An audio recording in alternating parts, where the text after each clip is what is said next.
live, man. Good morning, everybody. Good morning. Thank y'all for coming. And I want to give a special hello shout out to Brooklyn this morning. I understand you're watching the Sunday school videos on YouTube. I just want to say hey and thank you for watching. We appreciate anybody that watches. Thank you so much. The lesson this morning comes from Luke. This is October 23rd, I hope. Yeah.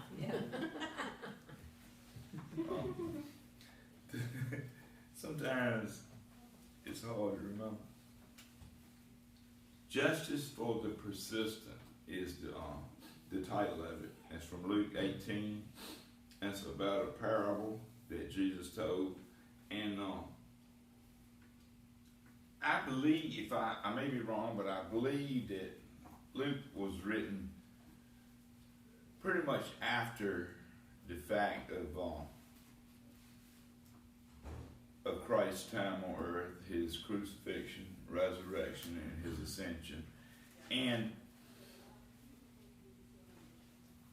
that time in Jerusalem was a time of increasing persecution from Rome, and it was not a good time in Jerusalem.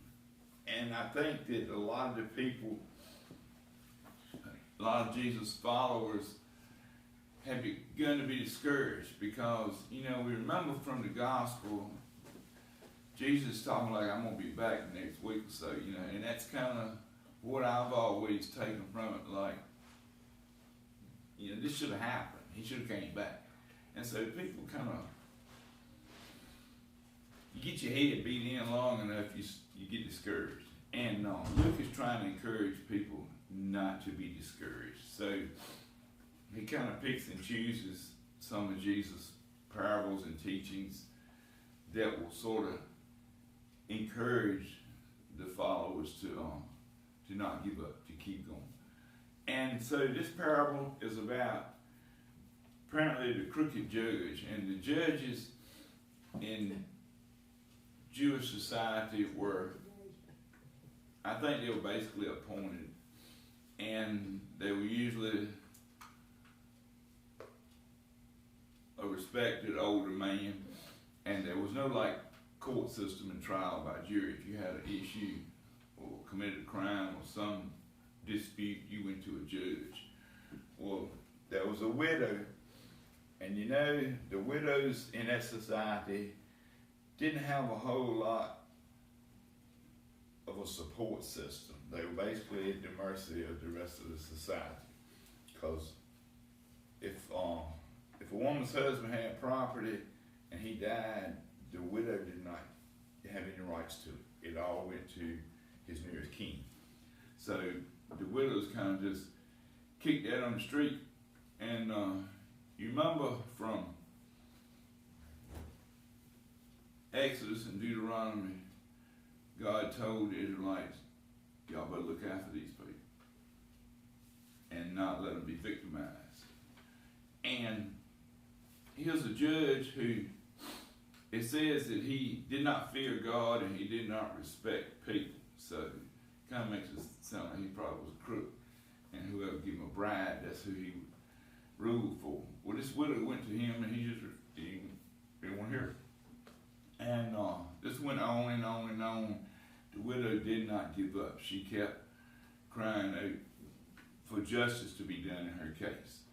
Well, this judge didn't have any sympathy for her, but he got to thinking, apparently, maybe people started laughing and talking a little bit.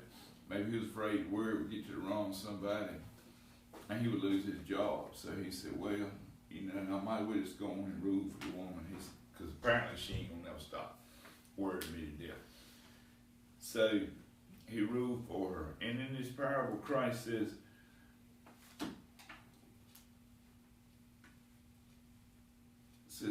look at this unjust, crooked judge, because of the persistence of this woman's appeals, finally ruled in her favor.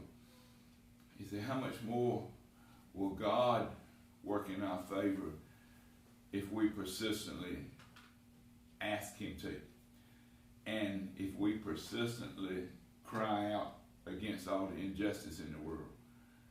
And you know, part of our job as being professed Christians is we're supposed to fight injustice in the world. We're never supposed to give up wherever we see it, calling out for it to be fixed. So, you know, Jesus says, you know, God's not like this crooked judge. He's going to help you. If you need help, He's going to bring justice in the world if you don't give up. And then at the end of this parable, Jesus says, well, when the human one comes back, he said, how many faithful ones is he going to find? And, you know, this woman represents, what's the word? Persistent faithfulness. That ain't the right word, but she never gave up. She knew that her cause was just, and she did not, no matter how many times she was refused and discouraged, she kept trying. And what Luke is trying to tell us here through Jesus' parable is don't give up. No matter how discouraged you get, don't give up. And that's just kind of a life lesson for everything we do, not just for our faith. But when Jesus says, you know, when the human one, which is him, comes back, is he going to find anybody faithful there? So Luke here is trying to get everybody to see that you got to be persistent in your faith. You can't give up. You've always got to keep calling for justice.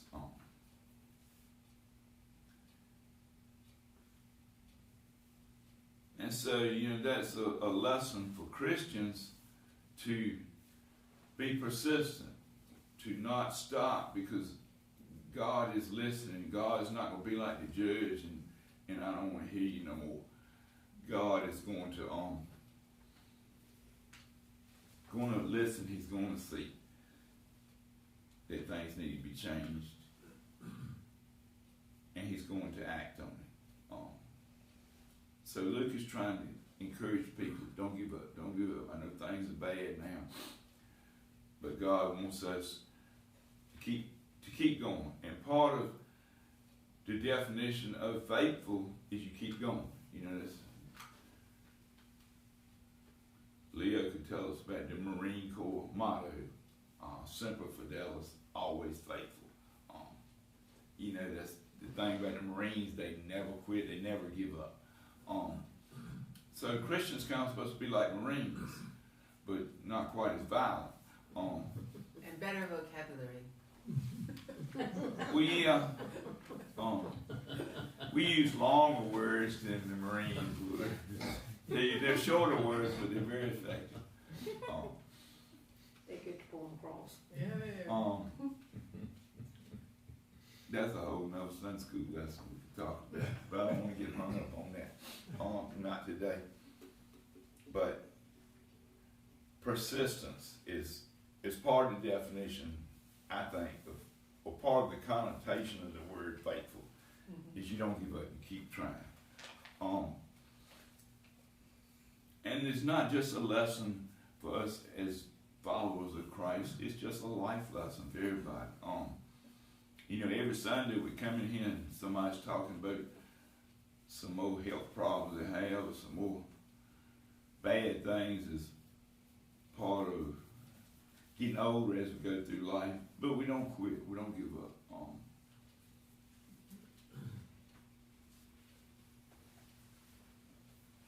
And if you give up, you're going to be lost. So Luke is telling these Christians, you know, if you give up, if you renounce your faith, God's going to be insulted. He's going to forget about you. But if you keep your faith, no matter how discouraged you get, keep trying. So, you know, that's just a plain out life lesson for everybody. That's what we were taught from the time we were little. You got to keep trying. Mom and Dad were always, you ain't working hard enough. You got to work hard. You got to keep keep trying. Things ain't working right for you because you ain't working hard enough. And that may be carrying a little bit too far, but you know, life is a struggle. Being faithful to Christ is a struggle.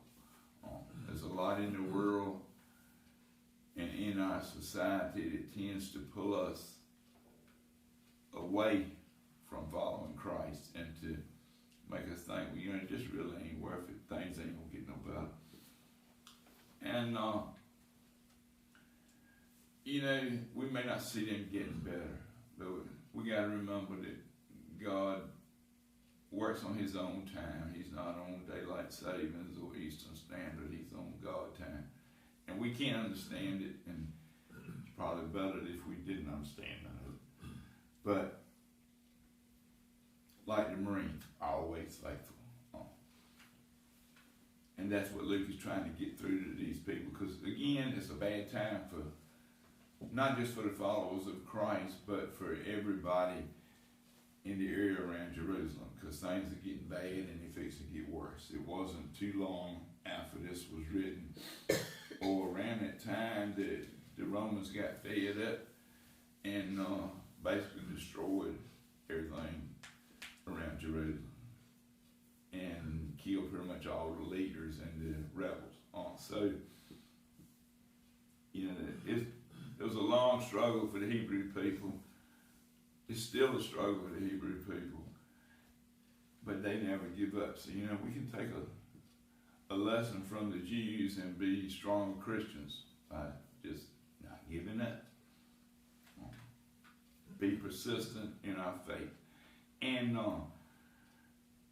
going back to the thing about justice, that the widow was wanting justice. You know, we see an unjust world around us. In Jewish society, the widows, the orphans, the disabled, the immigrants and people like that had a rough time. The laws of the society were against them everywhere they turned, and they were dependent on the charity, I guess, for lack of a better word, of the Jewish people. And that's something that God harped on, and Jesus harped on, and Moses harped on over and over. Y'all got to look after these people. That's part of your obligation of being God's people, is look after these people. You see injustice, you do something about it. That's part of our duty. Most of our duty as Christians is we see injustice, and we still got a hard world. A lot of people get left behind. A lot of people, nobody really cares about helping. And you know, the fact of the matter is that some people in the world are just going to need help. They're not going to be able to make it on their own. And we're not supposed to forget them. We're supposed to be like the widow and never stop crying out for justice. Maybe eventually we'll get through to somebody like the widow got through to the judge who got tired of hearing it. And we got to also remember that God is always listening. Excuse me. So He's kind of keeping up with who is keeping His commandments and who is kind of letting them slide, because it's easier to do that. So our duty as Christians, as I see it, is to try to make the world better any way we can, and to never lose sight of that point. And life sometimes keeps us busy just getting from day to day, surviving, getting by. But we're instructed not to lose sight of the fact that there are people who need help worse than we may need it. And we're always to keep pointing it out, keep working toward bringing a little more justice into the world. And that's about it to me. Anybody want to add something or any comments? always welcome comments, because that way I can stand here and listen instead of having to think of more words to say. Well, yesterday at the yard sale, we were packing up stuff. There was some thick men's coats and pants and stuff and all, and I thought about, if we just knew some of the homeless, that we could drop some of that warm stuff off for these people. Because if they go somewhere like Salvation Army or Lifeline, you got to pay a little bit for it. And they may not have nothing to pay for it. But how do you go about that? Helping people that you know need the help. But how do you find them and how do you help them? Are you being justice to them or are you making it harder on them? That's a good question. And I'm going to have to get a professional answer for that question. From a duly trained and licensed pastor. Yeah. One of the difficulties we have is the places that we could go where, like our shelter, but the shelter only houses so many men, and they don't want donations of clothing because they can't handle it. They can't handle it. They have no place to store it. So what it comes down to, it's like with the free market, by having a place where they can come and receive stuff, then they can come in and get what they need. But we don't even have a daytime place for those who are homeless. Some shelters will have, the nighttime place, and then they'll have an open space for them to be able to come in and out from the weather. And then you can either volunteer there. And once you volunteer somewhere, you get to know who the residents are, and you can possibly then provide clothing. It's like the clothing closet at the school is one of the ways we can do that, because they're asking for clothing for kids from K to third grade. So we know that the school will make sure the kids who need it get the clothing. But the whole question of homelessness is a tough question, because some are couch surfers, so they're still homeless because they're surfing from couch to couch, but they have a place to stay. But life is still kind of difficult. But you mentioned the group that is really difficult is the group that will never be able to take care of themselves. It's just their mental health issues or their physical issues. And some cities have an answer to that for sheltering and providing space that allows them to have dignity as human beings. Because sometimes shelters don't give dignity. It's, here's your bed, stuff your clothes underneath and follow the rules. And they might not even understand the rules. So it's a problem that's continuing to grow. When the 1970s, I think it was 70s or 80s, they closed all the group homes because of budget cuts on mental health.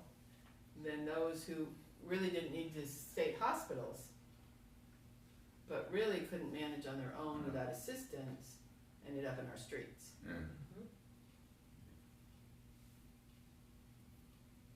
We're not being justice and serving them like we should. Yeah. And every time I see that Dorothy Dix Park, it just burns me up. They tore those buildings down and they should have been adding on. But no, we got to have somewhere to walk our dogs and walk our exercise and go to there and party. It just gets me. It was politics. But getting back to what you were asking, it's difficult because a lot of those people they're here today and somewhere else that we could help. They don't have transportation to get to collection sites. Right. It's kind of, to me, it's kind of the churches need to figure out a way to get around somehow some of the people. And I don't know what that way is, but in America we decide the government's going to look after everybody. Well, the government has proven that they can't do it. So the government's looking after themselves. Exactly. So it's going to have to go back to like it did. Like it did when the old times and everybody looked after each other. Yes, that's the way it's going to have to go back to. But we got to put God back in it first. That would help. Because if you you go about it and you exclude God from it, you're not gonna succeed Mm-mm. in the long run. Mm-mm. And we all Yeah. God's people. Yeah. You know, it's difficult, it's a difficult question. And yet we're required to come up with an answer. Mm-hmm. Kinda makes you feel guilty. But anyway, that's, about time for us to break up. Mm-hmm. Thank you everybody, thank y'all for coming, thank you everybody for listening on YouTube. And again, hey Brooklyn, how you doing? I'm gonna shut it down, see y'all, well, Don Rosa, how y'all next 2 weeks, I gotta work next weekend, then I gotta go in Wake Med, and I don't know how I'll be, so Don Rose kindly offered to take 2 weeks, and I appreciate it. So y'all know in advance. What do you want to be doing, Hon? That the warning is out. Yeah, that's right. You gotta go to Wake Med for what